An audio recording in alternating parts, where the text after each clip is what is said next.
I'm Peter Hubbard from CLAS Academic Programs, and I'm here with Carly Armour from Student Disability Services. Carly and her colleagues can help arrange accommodations for students with disabilities. Carly, when we hear disabilities, we tend to think of sight or hearing loss or students who use wheelchairs. That's true. Physical disabilities may interfere with academic performance. We encourage the students who have a physical disability to register with our office if they have not done so. However, learning disabilities may be another reason why students may be struggling academically.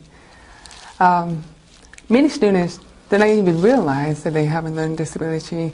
Simple things such as writing, reading, or even staying organized may not seem so simple to them, and it seems a lot more difficult when compared to their peers. So they might be putting forth the same amount of effort as other students, but just not getting the same results. Exactly. So as a result, they feel very frustrated, or they may feel that they're not smart.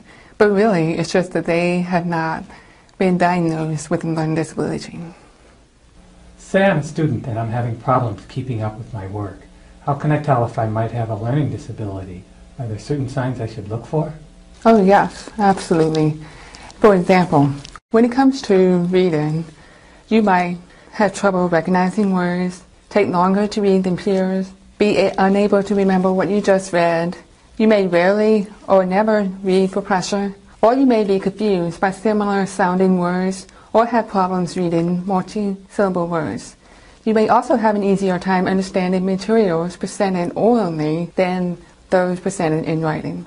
Now, when it comes to writing, you may have problems with sentence structure, grammar, or omitted words, frequent spelling errors, inconsistent spelling, or letter reversals when taking notes. You may have difficulty copying the board or overhead in class. You may have eligible or poor quality class notes.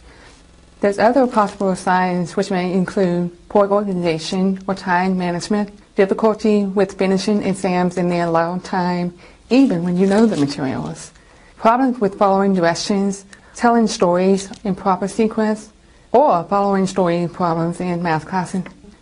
There can be many reasons for these symptoms. But if this list sounds a lot like some of the things that you struggle with, then you may have an undiagnosed learning disability. So as a result, college may present an extra challenge for you.